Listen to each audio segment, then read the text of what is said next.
And yes, it's another video from me, Mr. James Cooper. I hope you're having a wonderful day and welcome to the channel review of the flight reviewers. But today is something a little bit different. I'm not going to do any constructive criticism on any reviewer, but I'm just going to do in general.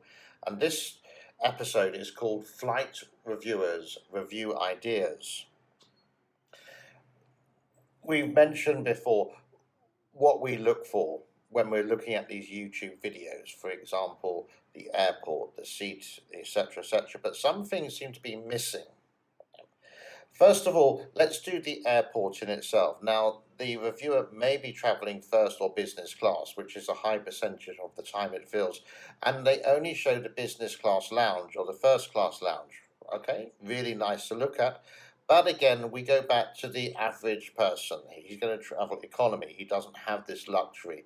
I don't think many people want to spend £40 for 2 hours. That's £20 an hour in a premium plaza lounge. I certainly wouldn't pay that kind of money for it. I tell you that for a fact. So, what is it like for normal people in the departure area, in a departure lounge? What is the food like? What is the seating like? How long do you have to walk to the gate, for example? How expensive is the food? Would be really nice to look at. What kind of things can you buy? Is it expensive? Is it cheap? For example, if you go to Bangkok International Airport, it's a really big airport. But you look at the aftershave and the perfume, it's incredibly expensive. You look at the chocolate, oh my God, it's ridiculously expensive. So I don't know how it sort of makes money, but I can't really compare it to any other airport lounge, for example, or departure area. So that would be interesting for the flight reviewers to go into in a bit more detail, the actual airport. And I repeat, not just the lounges for the premium classes. The other one is for a small percentage of flyers, and I hate to admit this, but smoking. Obviously, nowadays you can't smoke near enough on any airline in the world, not like the old days in the 80s and 90s where you could. So, smoking lounges in airports would be a really good thing to look for the smokers. So, when they're choosing their flight and maybe they got a transfer, can they have a quick puff of a cigarette or not? For example, in Kuala Lumpur, if you're just going economy, I think in Kuala Lumpur International Airport there are two smoking lounges, and if you go to the Golden Lounge on business, there's one. But I don't know the first class.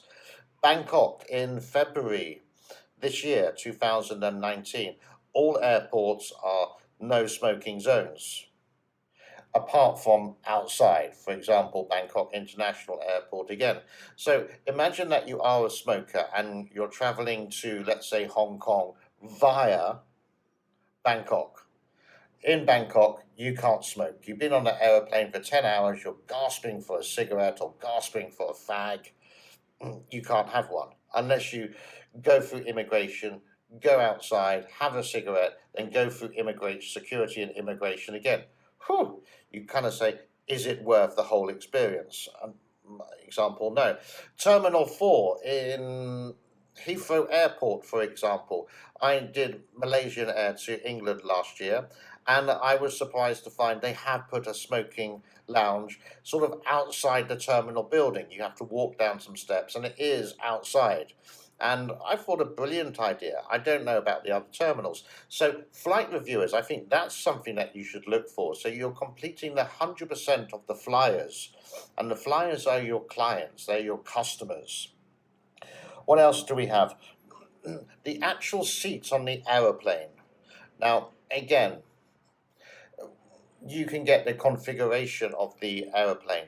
Now, before, how to say, when you book a flight, you want to say, where's the best seat possible? Obviously, on business class, is going to be the famous seat 5K on, let's say, the A350, which is called the throne, the king seat, because you've got two armrests either side, and it's actually quite a big space for the single traveller. But what about, again, the good old economy class? Where is the best seat on that airline, on that particular aeroplane model, like the, I don't know, the A380 800 or whatever? This is not that my expertise. Excuse me. But I think this should be included. Again, so when that passenger or that potential passenger is looking for flights, your video can hit every single subject from the moment they walk into the airport. Check-in, security, obviously you can't do that. Immigration, you can't video that. But when you get to the airside, you can. And I repeat this for the third time, not just the premium classes. Go around and see the prices and say, oh my God, that's expensive. Don't buy it here. And maybe the airlines and the airports will take notice of this as well, so they can reduce the prices so they possibly could make more money. The list goes on and on and on, but I think it needs for all of the flight reviewers, from Josh to, can I say, Dennis or Jeb or Sam or Noel or Nonstop Dan, who else we got? Mr. Sam as well, needs to be included. Your videos yet will be a bit longer, granted, that's okay. It means extra work for you, yep, okay. But what you're doing is reinventing yourself. So you're going to be the best flight reviewer because you're covering every single fact. Josh did a video of Terminal 2 in London, Heathrow Airport, and more about the application, but didn't really go around the whole new Terminal 2. I haven't been to the new Terminal 2, but I went to the old one many times. Terminal 4, I was there last year. Hadn't really changed much. But I was going, I was going on business class because I'm not going to do a long flight in the economy seats. It's something that I basically can afford, but I'm not going to do it every month of the year, maybe once a year. But I walked up and down the airport. This is before I started to become a YouTuber. I looked at prices. I know that Heathrow is expensive for cigarettes, is expensive for alcohol, but it's really cheap for perfume and really good value for chocolate. Yeah. So there's my input. If you're flying 40 times a year, yep, I think you should actually start to include the more attention to detail. Extend your videos, do a little bit of extra work, reinventing yourself, and I think your viewer subscribers is going to increase. Just my point of view. You can agree or you can disagree. That's entirely up to you.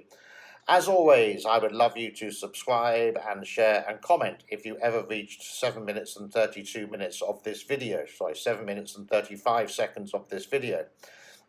Have a wonderful day. Getting very close to Christmas, so I'm very excited for opening my Christmas presents in a couple of days' time. Be good. I'm out of here. Have a happy day. Bye-bye for now.